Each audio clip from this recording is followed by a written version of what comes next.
নমস্কার বন্ধুরা, আজ আমি চলে এসেছি আবারও নতুন একটি রেসিপি নিয়ে। দেখুন, আমাদের গাছে একটা শসা পেকে গিয়েছে। ভাবছি শসাটা তো খাওয়া যাবে না, কিন্তু ফেলেও দেওয়া যাবে না। তাহলে কি করা যায়? এই শসা দিয়ে আজ আমি একটি দারুণ একটি রেসিপি রান্না করে আপনাদের দেখাবো। তার জন্য ভিডিওটা প্রথম থেকে শেষ পর্যন্ত দেখতে হবে। তাই আপনারা দেখতে থাকুন আমি কি বানাচ্ছি। শসাটা দিয়ে আমি আজ শুক্তো করে আপনাদের সামনে দেখাবো। তার জন্য শসাটাকে বড় বড় করে কেটে নিয়েছি। এখানে কচু নিয়ে নিয়েছি, আলু কেটে নিয়েছি লম্বা লম্বা করে, কাঁচকলা কেটে নিয়েছি। এখানে দুটো মাঝারি সাইজের করলা নিয়েছি মোটা মোটা করে কেটে। এগুলোকে সব আমি তেলের মধ্যে ভেজে নেব, তারপরে আমি দেখাবো কীভাবে বানাবো। আপনারা দেখতে থাকুন ভিডিওটা। এই রান্নাটা আমি পুরো সর্ষের তেলে করব, তার জন্য এখানে বেশি করে একটু সর্ষের তেল দিয়ে দিয়েছি। এবার সব সবজিগুলোকে আমি একে একে লাল লাল করে ভেজে নেব।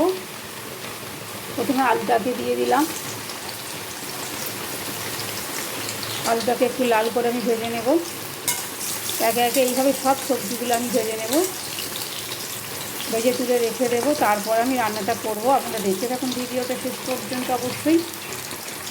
সব সবজিগুলো এখানে আমার ভাজা হয়ে গেছে। দেখুন, এখানে বড়ি ভেজে নিয়েছি, ডালের বড়ি। এখানে সর্ষে পোস্ত বেটে নিয়েছি, সাদা সর্ষে আর পোস্ত বেটেছি। করলাটাকেও ভেজে নিয়েছি, করলা বড় বড় করলা করে কেটে নিয়ে ভেজে নিয়েছিলাম। দেখুন, এখানে সব সবজিগুলো আমার ভাজা হয়ে গিয়েছে। এখানে ডালের বড়িটাকে ভেজে নিয়েছি, এখানে সর্ষে পোস্ত বেটে নিয়েছি, এখানে করলাটাকে ভেজে নিয়েছি, এখানে শুকনো লঙ্কা জিরে নিয়ে নিয়েছি, টেস্টের জন্য চিনি নিয়ে নিয়েছি, হলুদ নিয়েছি আর লবণ নিয়ে নিয়েছি। এখানে তেল গরম করে দিয়েছি, দিয়ে আর ভেজে নিয়েছি, একটু ভেজে নেব, ফোড়ন দেবো এটাকে। হয়ে গেছে। এবার এই সবজিগুলোকে আমি আবার এর মধ্যে দিয়ে দেবো।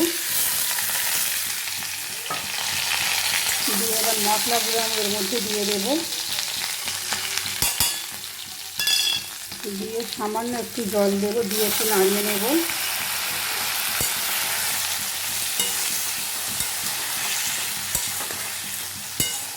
এবার এই পোস্ত আর সাদা সর্ষে বাটাটাকে আমি দিয়ে দেবো।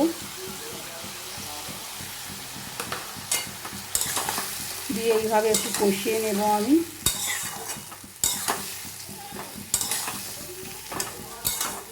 কষিয়ে নিয়ে আমি জল ঢেলে দেবো। জল ঢেলে 10-15 মিনিট পর আমি আবার ফিরছি, আপনারা দেখতে থাকুন।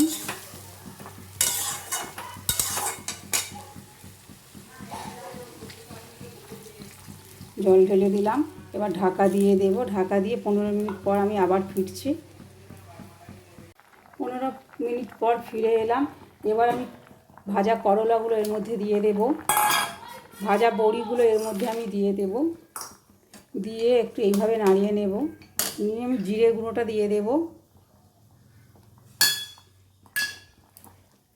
দিয়ে এইভাবে আমি আরও 5 মিনিট রেখে দেব। আরও 5 মিনিট এইভাবে ঢাকা দিয়ে আমি রেখে দেব। এখন শসার শুক্তো আমার রেডি হয়ে গিয়েছে। এবার ওপর থেকে আমি একটু ঘি দিয়ে দেব। ঘি নিয়ে নিয়েছি 1 চামচ, ঘিটা দিয়ে দেব।